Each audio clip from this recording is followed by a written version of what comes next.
Welcome, ladies and gentlemen, to the Gaming Top Down podcast, a weekly podcast all about board games. I love board games. Played them for a long, long time. I got that love from our grandma, I think. Oh, really? Yeah, grandma. Man, she loved games. I think the main thing I remember from like her love of games was how much she loved word games and card games. Lots of Scrabble, lots of Phase 10. Her and her sisters had made 10 additional phases and played phase 20 for like 7 hours at a time. There's much better games than that nowadays, gratefully, but this is a podcast. We talk about board games every single week, passing down that love from our grandmother. My name is David. I'm one of your hosts, and I'm joined every week by my brother Devin. Devin, how are you on this Saturday? Oh, you know I'm doing good. Oh, nice. Vibing always. That has become my answer when anybody asks me how I'm doing. I'm vibing always. I love that. Kind of, even if you're not feeling it so much, you subconsciously tell yourself that you are. Yeah, and it might uplift that person also. Yeah. To also be vibing. Yeah. You know, doing good though. Just had a birthday. Yes. This week. Turned 34 years old. Got a lot of birthday wishes. 34. 34, yeah. We are moving up there really quickly. Soon we'll be doing this podcast and Diapers. in pull-ups, yes. Yeah. I remember. Yeah. Yeah, that was fun. Did a big birthday stream. Went back to one of our old favorite video games that you and I played together, Remnant. If any of you have played Remnant, you're goated. That game's amazing. Everyone should play it. Great series. That a team that's that made Remnant.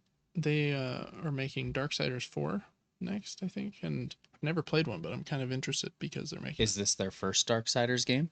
No, I think they made Darksiders 3 as well. Maybe it'll be awesome. Yeah, it's a different genre. So like, anyways, yeah, Remnant's super fun. Devin, you streamed really early on your birthday. It's kind of well, I don't know if it was super early when you started, but I think you were up all night or something. I was, yeah. I never went to sleep on the 13th, and on the 14th, I got into a Discord call at about 4 or 5 a.m. That's early. And we kind of talked strategy and kicked off a stream that day. Played a lot of games, and then, pulling an all-nighter is a strange thing. You think I'll be okay and I'll feel normal. I did not feel normal. Yeah. I ended stream. I'd been staring at a screen for 6 to 8 hours, and I was like, maybe I should eat something. So I go upstairs, and I was like, I don't know where I am. I need to go to bed. Yeah. I think I ate a bunch of stuff and passed out for, I don't even know how long, but yeah, I don't recommend taking days off of sleep. You know what I mean?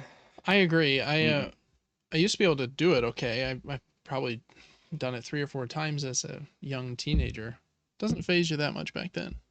Not too bad, no. But yeah, now you're right. Like, I've had a few days where I had to golf super early and like had to stay up late, either working or something the night before. And yeah, you're like, what universe am I in when you wake up?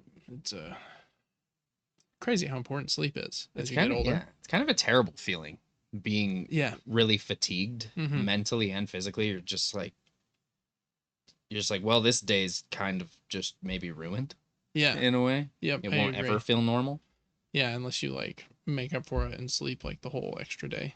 Yeah. I do love sleeping. We both repping those shout out to Purple and their mattresses. We both love them. I love it. I absolutely love it. One of the best purchases I've ever made as an adult. I do think that company is struggling really bad. So makes me kind of want to like get a new one just in case they go out of business. Maybe they should have like named it yellow because purple's a stupid color. Yeah. You know what I mean? There you go. Dang it. Drop the ball. Yeah, I wonder. I don't know. 2 of my friends that live in my neighborhood worked there. And so they know a bit more about like the details, but I wonder what the problem was. Because I think they went public and maybe it was just too soon, or I'm not sure. It's not an economic podcast. I'm not an economic guy. Economics. But do love that purple mattress. Took economics in college. Couldn't tell you what it is or what it's about. Macro or micro? Totally. I don't know. Um, Fun, Devin. I don't know that I've had a lot Hmm. going on this week. We started soccer with one of our kids. Um, I did kind of have a fun thing today. My kids are really into Pokemon, and to kind of incentivize my son to play better at soccer, we got some Pokemon cards. And I can see the allure of collecting and opening booster packs. Oh, for Like sure. it's Showed up here today and I was like, oh, shoot, are we doing this thing? yeah, it's fun. We'll have to open one of them when we go upstairs because it is fun. I've actually filmed like my kids opening them and them like going through every card. I'm probably gonna throw them up on the channel just for fun. Oh, heck yeah. Um, and they haven't pulled any good cards yet, but um, I think what was the best one they got? Uh, the problem is the names are so weird nowadays that even when I see one, I'm like, that one looks like it might be worth something. I have a hard time pronouncing the strange name Of the of the Pokemon? Pokemon. Yeah, occasionally they'll like get one from the original 150 that I do know, but most of them are new and weird. So they will still have Gen 1 Pokemon in a current pack, Yeah, it's not like but it doesn't look like it Gen doesn't 1. look like those old cards, like the Pikachu that I showed you. That was like the Yeah, he's wearing all like a diamond diamond shattered pearls headdress or whatever. necklace thing. Yeah. It's interesting to me that they have so many different poses and environments for each Pokemon. Like all of a sudden Slowpoke's on the beach, then he's near a Snorlax, and Yeah, now he's sleeping. yeah, it is And kind of fun for like the card sake, but yeah. I don't Some know. of them But are it's way weird though. Some of them it's like they drew that in 3 seconds. yeah, The art style's not good, but then some of them are beautiful. Like you said, it hmm breaks out of the box disappears, the whole card is this artistic masterpiece. yeah, And that's exciting. yeah. I You know, agree. if you can actually pull one of those every $100 or so, like Yeah, that'd be nice. yeah, it would be. We spent $60 today on a 10 booster pack bundle that came with like promo Blastoise and Venusaur. Um, and we've only opened two of the boosters so far. We're kind of making them like do some chores to earn them and stuff. So we'll see how the other packs go. But I don't even know what the chase cards are, is what they call them, like the most rare cards for the Hmm. specific type of booster pack. There was the Pikachu EX that was like the crazy diamond looking dude that was like outside the border.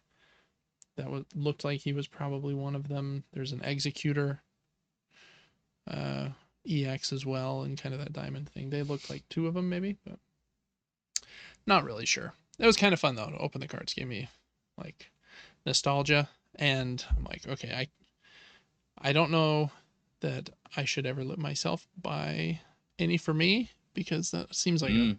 slippery Mm-hmm. slope you could go down fast. Um, I wonder what the I do watch this cool channel on YouTube. I've only seen his shorts. Maybe he does long form stuff too, but he just opens packs basically. He like buys them at conventions, and some of the booster packs he's opening are like from 20 years ago, so they're like $300 Oh wow. for a sealed booster pack from 2002 or something. And then his whole thing is, should I open it or should I keep it sealed? Because sealed it was $300, and so I need to pull at least $300 worth of cards out of this pack, or else it wasn't worth it.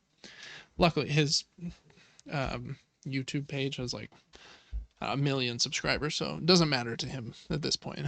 But Saw another guy doing something similar to that. He would have these high valuable cards or high valued excuse cards, me. and he had a wheel he would spin, Mm. and it would say like cut or keep, and he would cut these cards in half Oh, if it landed on that. that's brutal. Oh yeah, it got people's attention though. They're like, "Oh Yeah, shoot, what's he going to do today?" yeah, that's true. I don't know that I could do that though. I don't know either. Yeah, Well, I mean, for a million subs, I'd do it. that'd be fine. So, um, so yeah, I don't know. His are fun, and sometimes he pulls good stuff. And I mean, he's opening hundreds and hundreds of packs, which would be the dream if you were going to be like a Pokemon collector. Like, I want to be opening 50 packs a day, you know. Oh, for sure. Yeah. But that would be 50 times. They were $6 each, so $300. I wonder if there's like some way to get them in more bulk than the 10-pack bundle that I got. That would bring the price down a little bit. I don't know. Doesn't really matter. I don't think I'm going to get that deep into Pokemon cards, but That'd be Mike, hilarious if you did. You went like way into debt. You're obsessed. It's yeah, all you do. You sell the golf clubs, sell all the board games. second mortgage on the house. Second mortgage. Yeah. You got like 65 booklets of Pokemon cards. Oh yeah.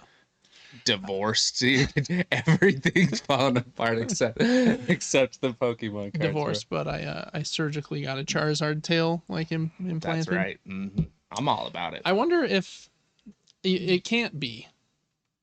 Well, I don't know. It might be, but if I bought $20,000 of booster packs, I want to know like how much would those cards be worth? Would it be more than the 20,000 I spent, or less? Some of the cards are not worth much. You're talking like 5-10 cents, but some are worth quite a bit. I was scanning. There's these cool apps you can scan cards, and then it'll tell you like market price. And some of my kids' cards are worth like 20, 30, 40 bucks. But it does seem like those ones are more rare, obviously. And so I don't know. I really don't. Booster packs might be like, maybe they're the worst way to get cards. I don't really know. My kids just like looking at them and putting them in their binders. They love the Pokemon game on the Switch, so they're just kind of all into Pokemon right now. So that was kind of fun. A little nostalgia kick. Other than that, Devin, I had a pretty fun Super Movie Brothers this week. Oh, you did. Yes, tell me I did. all about it. Starting off, I got tickets to a movie. The movie was on Tuesday, and I had some free time on Monday. So, in preparation for Tuesday's movie, I watched the director of Tuesday's movie that's in the movie theaters. First movie, I watched Barbarian on Monday. Had you seen it? I had not seen it. Oh, It's an odd show. It was. The horror movie, obviously, pretty intense and mature. I wouldn't recommend it to anyone that doesn't like horror movies. Same with the next one, and kind of that general vibe. But I really liked the first act. Pretty creepy, of like them trying to figure out what's going on in the basement of this Airbnb. Then the second act is quite a bit different, and the third act is just kind of bonkers as well. And at that point, it's not really scary anymore. It's just like, what is going on? It's so strange. Really strange. I thought it was good. Not my favorite horror movie, but I thought it was good. Had some creepy moments. Then Tuesday, I went to Weapons, the new movie from that same dude. I think his name is Zach Kreger, something like that. This movie is his like second horror movie, and a bigger budget, has some bigger like actors in it. What's his name? Josh Brolin is in it, obviously, and the main character, the teacher, I think is in like is pretty big as well from like some TV shows that I haven't seen. But yeah, I don't know how much I want to say about it, because I do think it's fun to go in like not knowing much, because the movie is quite a bit different than I thought it was going to be. Similar in structure in that it tells its story not perfectly linearly. It like tells the story of like, okay, this is Justine's portion of the story. She's the school teacher. Then you've got Josh Brolin's portion of the story. Then you've got somebody else's and somebody else's and somebody else's. And then all the stories meet together, and then like it gets really crazy. But really liked it. I think it's excellent for a horror movie. So good. Creepy in parts, definitely. Surprisingly less scary than I thought it could be. Much funnier than I thought it could be. And just like a unique and kind of brutal and crazy premise. So if you like horror movies, don't mind a little bit of violence. I think it's excellent. Probably my favorite horror movie I've seen in a long time.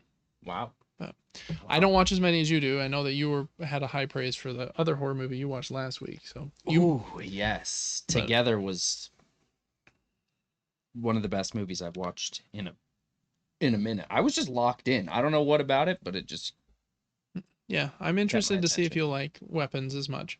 I think I will. Weapons has like a 7.9 on IMDb, whereas Together is like a 7.1, I think. But Ooh, it is newer. Together, yeah, Together's been out longer, and generally like they kind of drop and settle at some Right. point. So where will Weapons settle? I don't know. That's a great rating so far, though.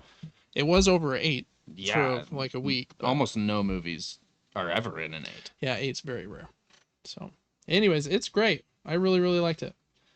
Um, it was just fun. I haven't been to a horror movie in a theater for a long time either. We usually, with kids or go to bed, it's hard to find a sitter and like get to the movies super frequently. But to watch a creepy movie with a theater full of people, it was pretty full. It was super fun. Eating my popcorn, watching some creepy stuff. It was Hearing others' reactions. yeah, and I went with my buddy John, who's like very like um, enthusiastic and like bombastic, and so he was like reacting funny too, and it was a vibe. So super good. Definitely recommend Weapons. Um, yes, I as you're like the horror buff, so I'm super interested to see how much you like it, but I think you will. It That's probably won't scare me, but I will probably be very entertained. Yeah, I don't think it'll scare you either. There are a couple parts that were like I was like, wow, that was very creepy and just like a terrible like tension, but nothing was like wow, I'm like insanely scared. Yeah.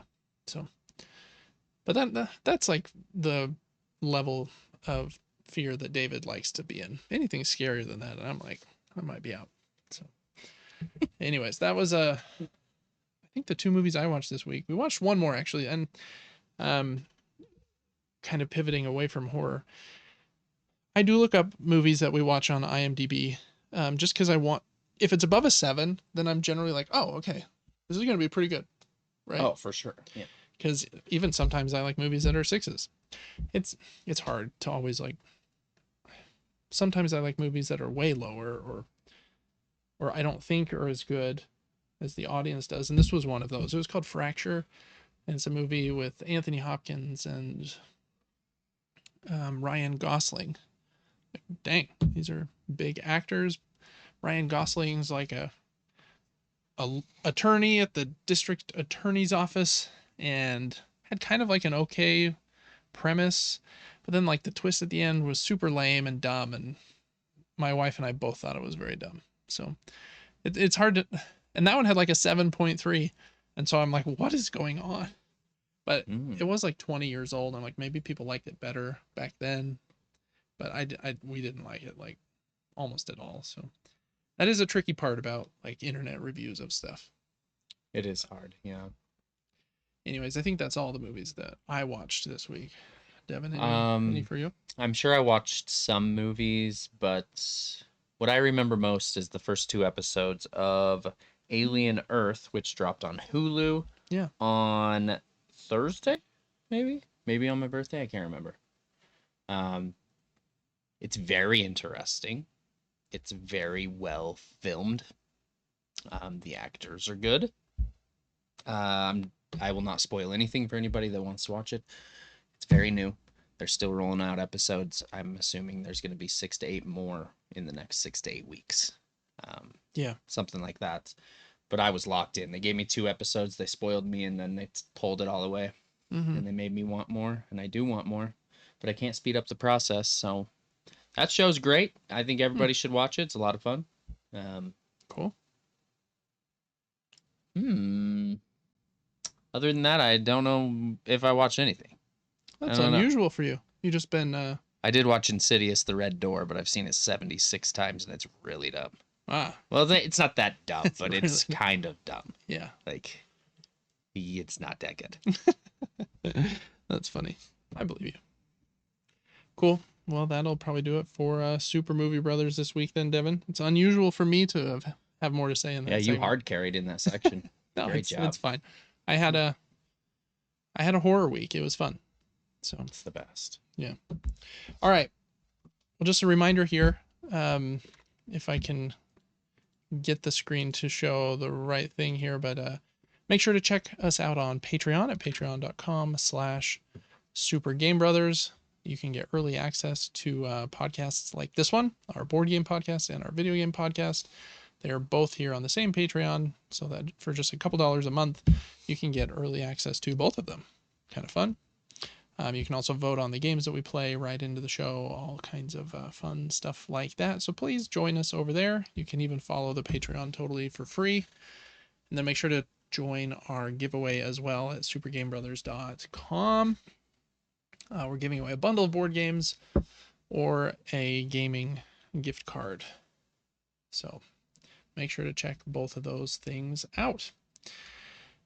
And that'll take us into the show, Devin. Let's get started, I guess, with a recap. This is Gaming Top Down, a podcast all about board games, the games that we have played and talked about or just thinking about in the last week. Just a couple games we're going to cover this week, and I think it'll be kind of a lighter episode, but that, it's how it is when we talk about stuff every week. I played a game this week, Devin, that I thought was really fun. Let's go down to the table and take a peek at this one. This is Kronologic. It's a deduction game, and the way that I taught it was, I said it's kind of like Clue, but simpler, better. You don't have to like move around a map. You're trying to solve like a mystery. There's 3 different like chapters of scenarios. And then the first chapter, you're trying to figure out like who poisoned the detective. The detective died the next morning.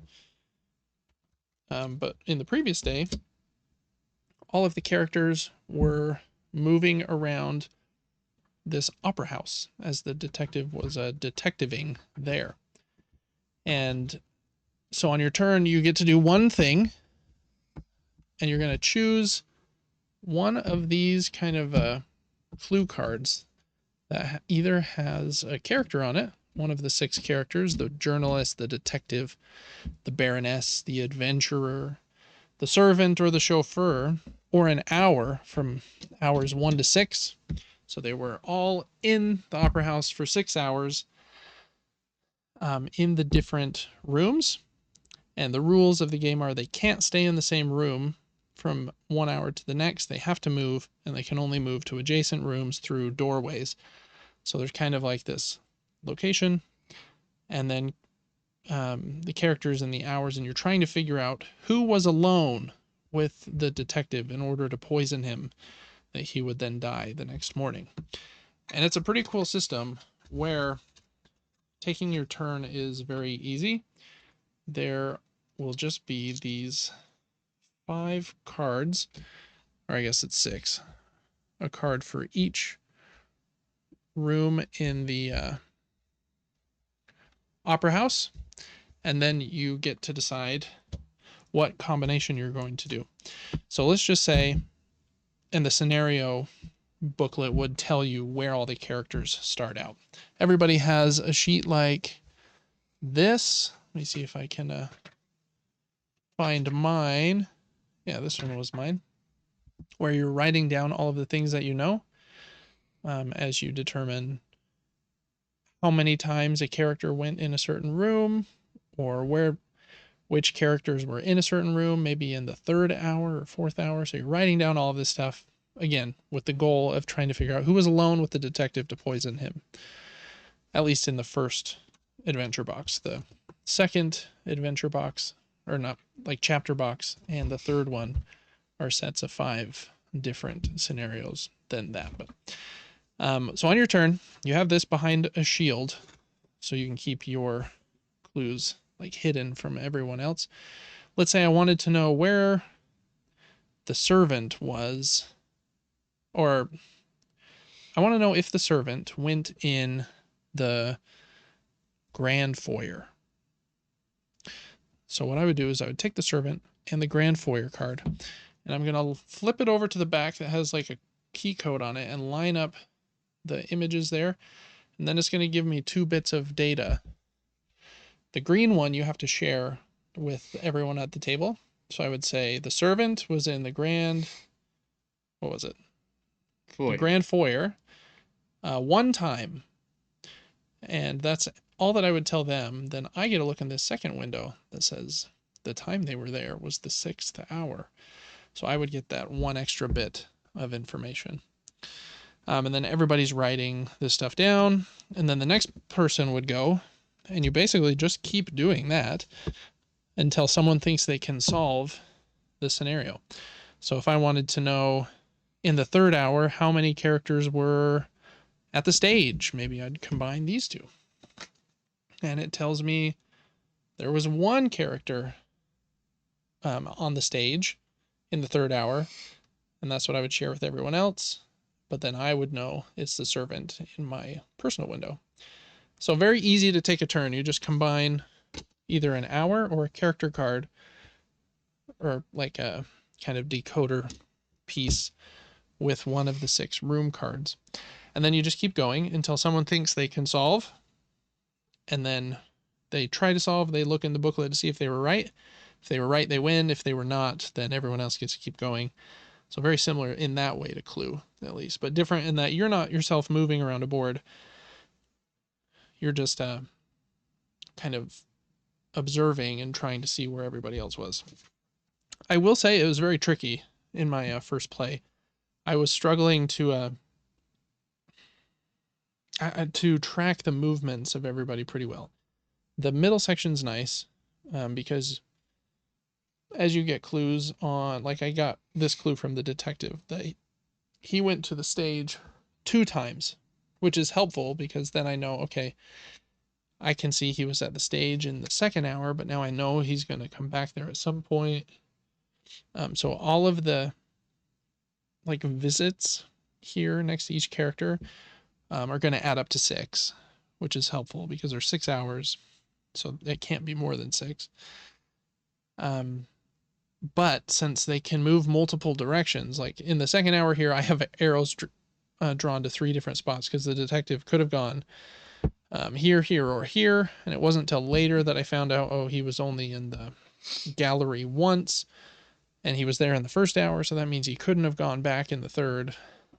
So that's kind of the crux of the game, is trying to figure out where everyone was when.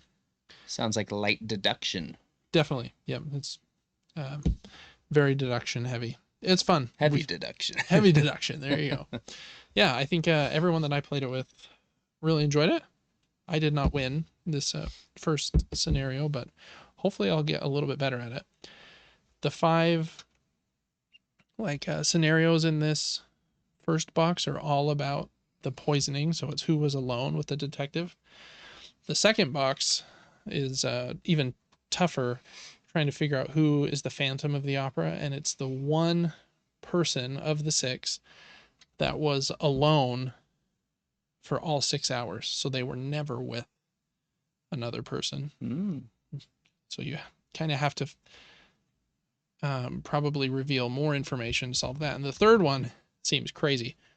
The 6 characters are working together to steal some jewels, and one of the characters will start with the jewels in a room, and anytime they're in a room with just one other person, they'll pass the jewels to that person. And so as they're moving through the hours, they're going to be passed like many times, and you have to solve that one. You have to give who's holding the jewels at the end and in what room are they holding them. So they get very much harder from the first one, and we struggled a little bit with the first one, to be honest.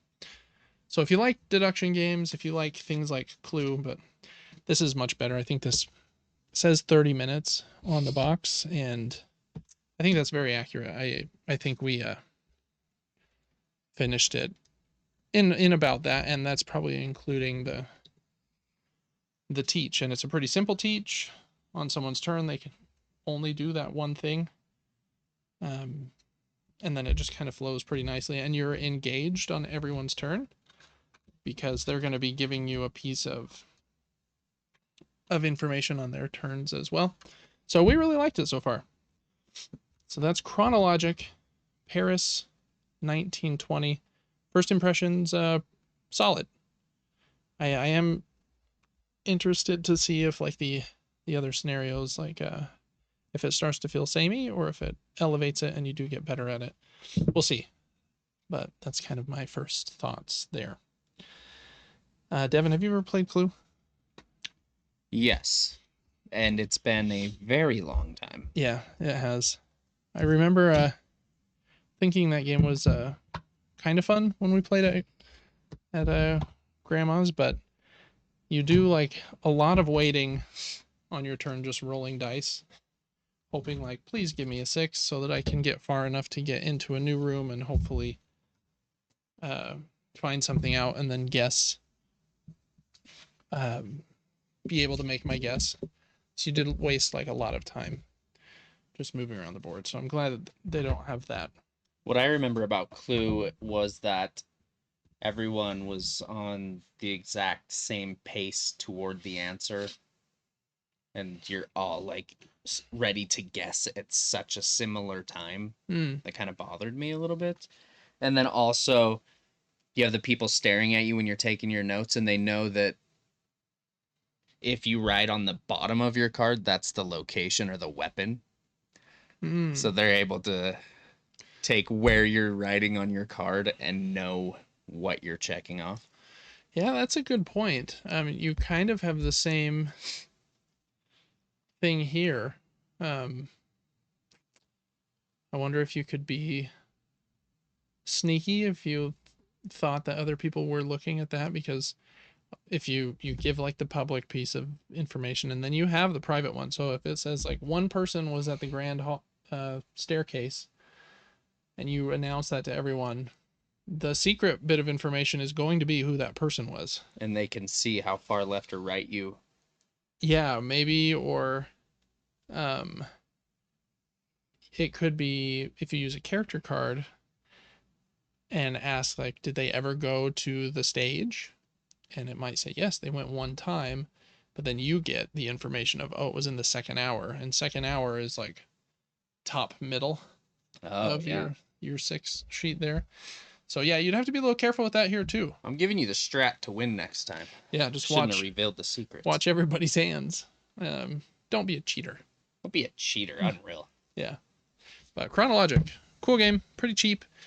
I think it's a trilogy now. They have this Paris 1921, and then I think like an even more historical one that's like Cusco, like 1220 or something, and then I think a futuristic one if I'm remembering correctly. So anyways, this was the first one. I do like the cool system of just the key cards having all of the solutions on the back, and the windows giving you the clues.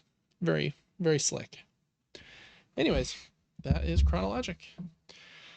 And that's the only board game I was able to play this week. It's kind of a crazy week with back to school.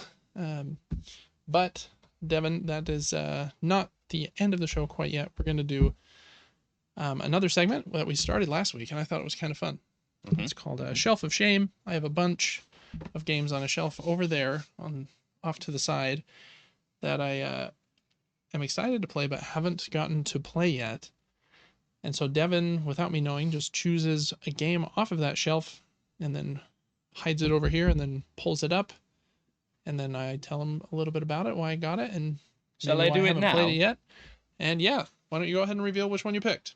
Ta-da! This is called Overboss, a boss monster adventure. Awesome. Yeah, I think this one looks cool. The reason I got it, I think, is twofold. It's supposed to be a fun drafting game, but I think another reason I was interested in it is this Overboss or Boss Monster series is like a smaller card game, I think, where you create like your own dungeon, I think, that like a hero is trying to go through, and you're trying to make sure you don't let them go through, and it has like Super Nintendo kind of pixelated graphics, like trying to emulate that art style at least. This one kind of retains that art style, but is a bigger box, bigger game, and I think like a more family weight game. than Boss Monster, and you can play with up to 5 players. And kind of the crux here is, again, you're making like a dungeon. And let me see. Let's open her up and we'll show some pieces. That'll be kind of fun.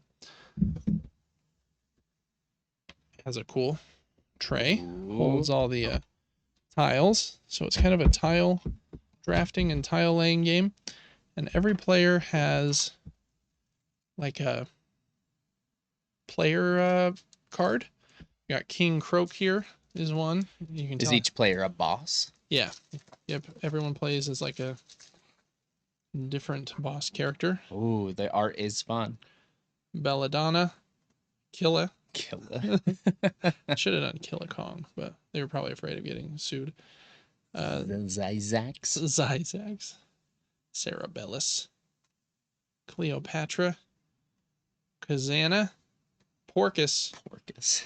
Explodo. Explodo? There's no way. Kyrax. And back to King Croak. And they give you like some special ability or something. But the main crux of the game is everyone has a player like board, and you'll have 12 locations that you will be putting these tiles on. Again, kind of making like a grid to make like the best and most safe from the good guys dungeon. And so it's pretty simple tile laying game where you're laying these tiles down, and they have different ways that they score. I think this green forest one scores like 1, 3, 6, 10, or 15 points based on how big the grouping of green ones you have is. Other ones score in different ways. You only use a certain number of the different terrain types each game. So there's a bit of variability in that. Some will be used, some won't be used, which is kind of cool. And I think the unique thing about this game is that you actually draft 2 things at a time, whereas in most games like King Domino, there's the dominoes out there and you choose one and then you put it on your little like player area. In this one, you're drafting a combination. There's like the terrain and then a smaller piece on top of it, a smaller tile that is like some kind of character as well. So you got dragons, and that's like a crystal portal or something, a fountain, and like a fairy. And those also score in different ways. So I think the unique thing here is that your score, when you take your piece for the turn, you're taking a combination of 2 things. And so that makes the variability even higher when you play the game, because you're only using a certain number of the terrain types, but then the combination of how they come out of the bag. I don't even know if there is a bag actually, but I feel like there was a bag underneath these pieces. Pull those player boards out of there, Devin, and let's take a peek. They're back. Oh, look at me. There's an Overboss bag and a scoreboard. Score pad. Yeah. I like the score pad. It's a nice game tray in there, yeah. It really is. So yeah, you're like pulling those out, and the combination of the smaller tile that goes on top of the bigger tile is pretty unique as well. I think the reason I haven't played it yet is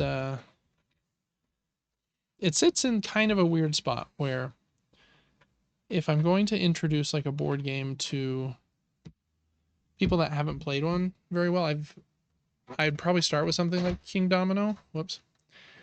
I've even played King Domino with our uncle, and like that went over really well. This one is like one step more complicated, but it's not quite complicated enough that if I'm gonna play like a game with a group of people that want to play like a complex game, it's not like quite that complex. So it sits kind of in the middle, like somebody that is like slightly familiar with games, but we still want it to stay under 40 minutes. I think it says 20 to 30 minutes on the box. So I think that's probably the reason. My neighbor has this game next door and he loves it. So I've only heard good things. It's supposed to be great. I just haven't gotten it to the table yet for one of those reasons, I think. But let's just to end this shelf of shame segment here, which of these tile segments do you like the art of the best? We got the dungeon in the top left. Can you see those, or they're glare? The forest is green, the graveyards, camps, caves, swamp, desert, cloud islands, summoning circles, volcanoes, and the castles. The castle's aesthetic is very good. It is a good one. It's nice colors, and for some reason, I'm kind of drawn to the summoning circles as well. I don't know why. To be honest, I like just about all of them. Yeah, the graveyards. The forest looks like Zelda. Yeah, true. Same with the desert. Cloud Islands kind of looks like the Cloud World on Mario 3. I always like a good volcano. Love a good volcano. The graveyard one just kind of gives me Castlevania vibes. I just played Mina the Hollower, and so it kind of looks like that, to be honest. I don't know. I just love the pixel art. The fact that they committed to it. So cool. So, anyways, good choice, Devin. What caught your eye about this one on the shelf? Was it just the big letters? Streaming so many video games, I see the word boss, and I'm like, oh shoot, who's ready to get clapped? Yeah, you know what I mean? That makes sense. Forgot this cover on the tray there. Let's put that on. Yeah, that is Overboss. I'm excited to play it. Maybe we'll have to play it soon. It is cool that it plays 5 players as well. That is sometimes a tricky number. But that's Overboss on my shelf of shame at the moment. But I think it will be a good time once I do get it played. All right, and that's going to do it for the Gaming Top-Down podcast this week. Kind of a shorter episode, just a couple of games there that I wanted to highlight that I had a good time with Kronologic. And then now that Devin has reminded me that Overboss is over there and looking in the box again, it does look very cool. I want to play it. Yeah, it looks nice to be there. Yeah, I agree. It's very clean artwork. So I'm excited to try that one. But thanks so much for watching and listening to the podcast. Again, make sure to check us out on Patreon at patreon.com/supergamebrothers. Check out Devin on Twitch. He plays games there every weekday, Monday through Friday. He's player 4 over there. I think are you live on TikTok there anymore, or just doing the Twitch? Yeah, sometimes. Sometimes. We'll just focus on the Twitch. Yeah. Yeah, make sure to like this video, subscribe if you want to be notified when the next ones drop, and we'll see you next week for episode, I think, 67? I might have my numbers mixed up, but 60-something of the podcast. Till then, have a good one.